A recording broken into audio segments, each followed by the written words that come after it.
Се отвара ли нов фронт во Иран?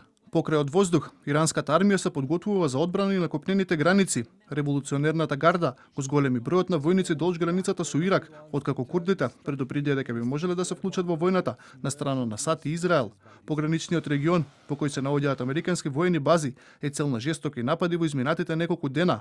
Иранската влада денеска уште еднаш изјави дека нема да има никакви преговори со Америка, порачувајќи му на Вашингтон дека војната нема да заврши така брзо како што се надеваат. Бројот на загинати во земјата веќе надмина 1.000. Во нападот врз американска воена база во Бахреин уништени се објекти на американските терористи. Воздушната команда и контролниот центар се целосно уништени. Револуционерната гарда изврши силен напад врз позициите на антиреволуционерните сепаратисти во регионот Курдистан во Ирак.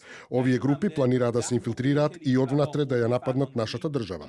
Според иранските медиуми, Моџтаба Хаманеј ги преживеал досегашните обиди на САД и Израел да го елиминираат. Синот на убиениот верски лидер Али Хаменеј се смета за главен кандидат за негов наследник. Американската и израелската армија и денеска продолжија со нападите врз Техеран.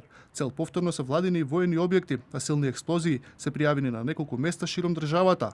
Најмалку 150 лица се водат како исчезнати по напад од подморница врз ирански брод во близина на брегот на Шри-Ланка.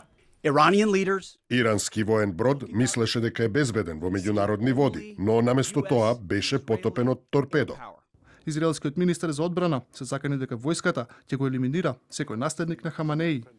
Секој лидер назначен од иранскиот терористички режим да продолжи да го води планот за уништување на Израел, закана кон Соединетите американски држави, слободниот свет и земјите од регионот и угнетување на иранскиот народ ќе биде недвосмислена цел за елиминација. Истовремено продолжуваат и нападите врз Либан. Откако Хезболах се приклучи на војната, израелската армија нападна повеќе од 250 цели во земјата.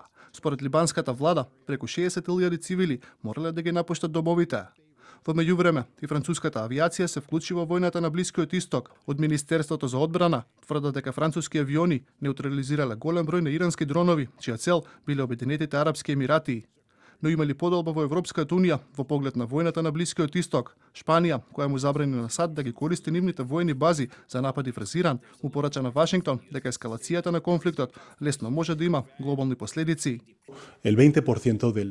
Не смеете да играте руски рулет со животите на милиони луѓе. Вака почнуваат големите катастрофи на човештвото. Ние се противиме на повторување на грешките од минатото. Нашата позиција е едноставна. Не на војна. Нема да бидеме соучесници во нешто што е лошо за светот и спротивно на нашите вредности и интереси, само за да избегнеме нечија одмазда. А според магазинот Forbes, нападот на САД врз Иран веќе ги чини американските даночни обврзници повеќе од $1 милиарда. Сепак, вкупната сметка на крајот, според медиумот, би можело да се приближи до 100 милиарди во зависност од тоа колку долго ќе трае конфликтот.